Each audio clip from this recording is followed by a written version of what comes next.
আমরা বাসাবাড়িতে যে gas cylinder ব্যবহার করে থাকি সেই গ্যাস সিলিন্ডারের কিন্তু একটা নির্দিষ্ট মেয়াদ আছে এবং এই মেয়াদের পরেই দেখা যায় এই গ্যাস সিলিন্ডারগুলো কিন্তু বিস্ফোরিত হয়ে যায়। এবং এই সমস্ত কারণেই বা মেয়াদ উত্তীর্ণর কারণেই বাংলাদেশে কিন্তু খুব বেশি পরিমাণে গ্যাস সিলিন্ডার বিস্ফোরিত হচ্ছে এবং ভয়াবহ অগ্নিকাণ্ডের সৃষ্টি করছে। আর এটা আমরা বুঝবো কিভাবে? এটা বোঝার জন্য আপনাকে দুইটা জিনিস মাথায় রাখতে হবে। প্রথমটা হচ্ছে প্রত্যেকটা গ্যাস সিলিন্ডারের মেয়াদ থাকে 10 বছর।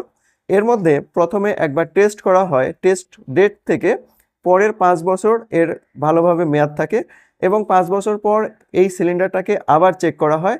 চেক করার পরে আরও 5 বছর কিন্তু মেয়াদ এক্সটেনশন করা হয়, ফলে এর মেয়াদ কিন্তু 10 বছর হয় এবং 10 বছর পরে এই সিলিন্ডার কিন্তু আর ব্যবহারের উপযোগী থাকে না। তো আপনি যে সিলিন্ডার ব্যবহার করছেন সেই সিলিন্ডারের মেয়াদ আছে কিনা এটা চেক করার জন্য প্রথমেই আপনি আপনার গ্যাস সিলিন্ডারের হেডে চলে যাবেন। এখানে দেখুন লেখা থাকবে টেস্টেড, তারপরে আপনার ডেট লেখা থাকবে। যেমন স্ক্রিনে যেটা দেখতে পাচ্ছেন 3/17, তার মানে